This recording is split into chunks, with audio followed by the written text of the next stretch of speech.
Masya Allah. Apa kabar hari ini, Ustadz? Baik, alhamdulillah.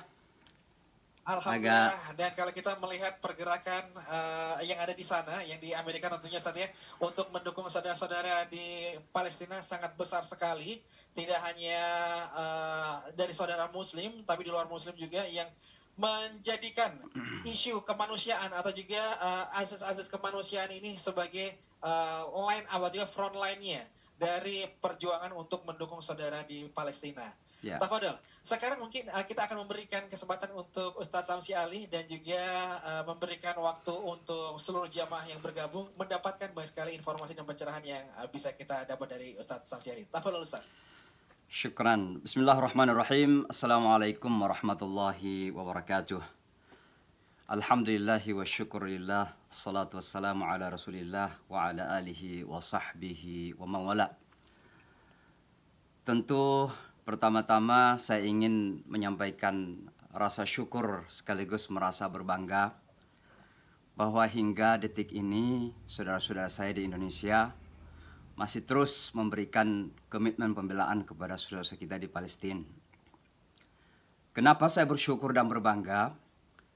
Karena mudah-mudahan ini adalah indikasi keimanan. Bahwa selama iman masih menggelora di dada kita, kita tidak akan pernah putus untuk membela Palestina. Kekhawatiran kita adalah jangan sampai ada godaan-godaan yang terjadi, apapun itu bentuknya, dan menjadikan suatu ketika kita terhenti untuk membela Palestina dan Masjidil Aqsa. Dalam perspektif perjuangan kita, dalam perspektif iman kita, perjuangan bukan sesuatu yang instan. Pasti memerlukan jalan panjang. Dan dalam perjalanan yang panjang itu sudah pasti banyak benih, banyak duri yang akan kita lalui. Banyak tantangan dan rintangan yang pasti kita akan lalui. Masalahnya bukan berapa orang yang telah gugur, berapa darah yang telah tertumpah, tapi bagaimana tatanan kejiwaan dalam membangun komitmen pembelaan dalam perjuangan kita itu. Bagi saya, perjuangan kita ini sangat personal, sangat bersifat pribadi. Pertama, karena saya adalah hamba Allah yang ditakdirkan hidup di kota New York. Dan kota New York ini adalah kota Yahudi terkuat di dunia.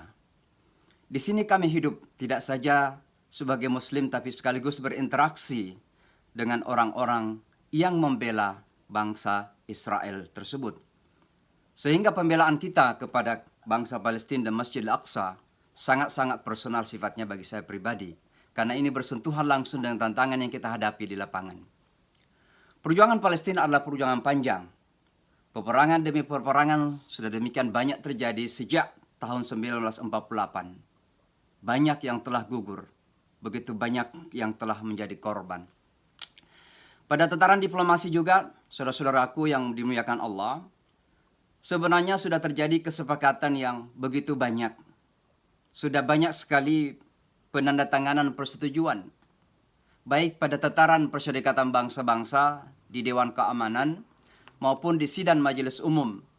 Salah satu di antaranya adalah persetujuan untuk membentuk negara Palestina berdasarkan batas-batas tahun 1967. Dan itu disepakati oleh dunia internasional, termasuk teman-teman kita di Palestina, khususnya mereka yang berada di faksi Fatah.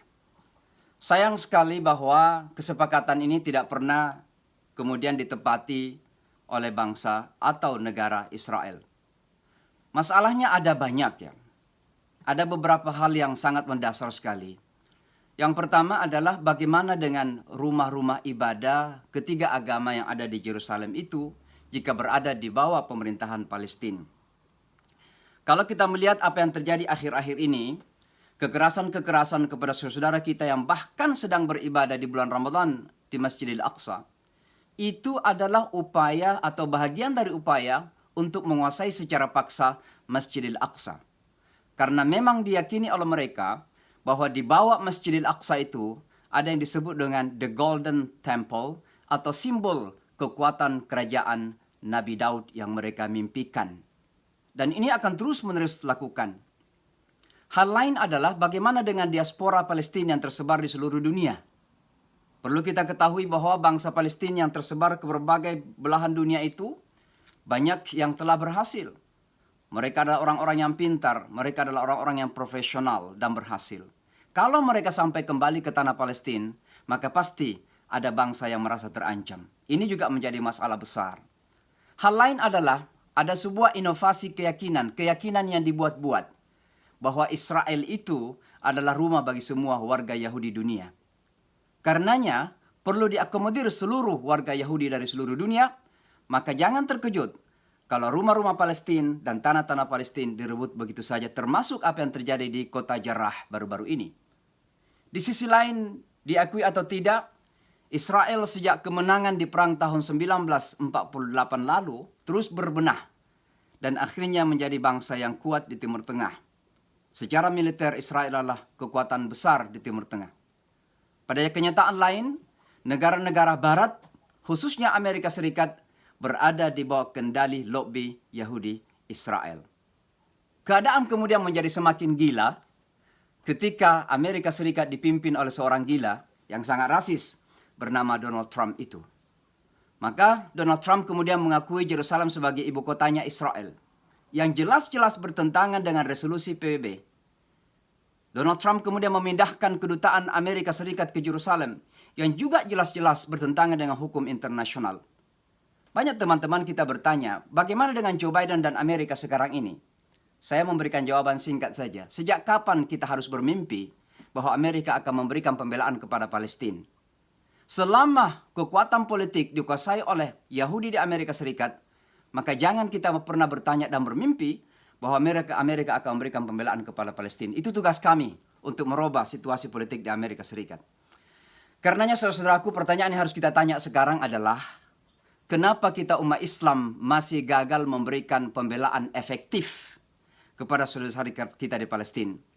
Jawabannya adalah karena kita umat Islam 57 negara mayoritas Muslim belum berada dalam satu kata. Tidak ada persatuan dan kesatuan. Itulah sebabnya kita lemah dan kita mudah dilemahkan. Ada negara-negara Islam begitu nampak seperti memberikan kutukan, tapi sebenarnya di belakang layar mereka sedang berangkulan dengan penjajah Israel. Oleh karenanya pada akhirnya saya juga ingin mengingatkan, tadi saya mendengarkan Duta Besar Palestina berbicara. Saya ingin mengingatkan saudara-saudara kami di Palestina dari hati yang paling dalam. Ayo kita berjihad untuk membangun persatuan kembali. Bangunlah persatuan sesama Palestina. Common ground, pijakan bersama adalah bagaimana membela Yerusalem, Masjidil Aqsa dan memerdekakan Palestina. Perbedaan politik adalah suatu yang wajar, tapi jangan sampai kemudian terjadi perpecahan dalam negeri Palestina sendiri. Pada akhirnya kita bangsa Indonesia, teman-teman semua saudaraku yang dimuliakan oleh Allah, kita bangsa Indonesia dan Muslim Indonesia khususnya harus terus, dan saya secara pribadi sebagai bangsa, sebagai putra bangsa, menyampaikan terima kasih kepada pemerintah Indonesia, khususnya kepada Kementerian Luar Negeri yang hingga saat ini masih tegas dan komitmen membela bangsa Palestina di dalam dunia internasional kita. Ada 3 alasan utama kenapa kita harus selalu komitmen membela bangsa Palestina. Yang pertama, karena itu adalah amanah iman kita. Selama ada iman yang menyala dalam dada kita, maka amanah itu mengatakan harus membela. Karena kenapa? La ilaha illallah bermakna tiada penjajahan, tiada perbudakan, kecuali yang menciptakan langit dan bumi ini. Maka orang beriman yang tidak ingin membela bangsa Palestina yang terjajah, berarti imannya dipertanyakan. Yang kedua, kita Muslim Indonesia khususnya, itu adalah amanah kebangsaan kita. Konstitusi bangsa Indonesia jelas mengatakan bahwa penjajahan di atas dunia ini harus dihapuskan karena tidak berperi kemanusiaan dan tidak berperi keadilan. Maka kalau kita sadar konstitusi, membela Palestina adalah bagian dari amanah kebangsaan kita. Sangat aneh kalau ada orang yang merasa nasionalis, tapi kemudian mempertanyakan komitmen kita sebagai bangsa dalam membela bangsa Palestina. Tentu yang ketiga dan yang terakhir, kenapa kita harus membela Palestina? Karena itu adalah amanah kemanusiaan. Saya sering mengatakan kepada teman-teman di Amerika Serikat non-Muslim, Anda tidak perlu menjadi Muslim. You don't have to be Muslim to defend the right of Palestinian people. Anda tidak harus menjadi Muslim untuk membela kaum Palestina atau bangsa Palestina. Anda hanya harus menjadi manusia saja. Sebab kalau Anda manusia, Anda punya rasa hati, Anda punya kemanusiaan, dan ada nurani yang akan berkata bahwa betapa penjajahan itu adalah sesuatu yang tidak mungkin bisa diterima oleh kemanusiaan kita.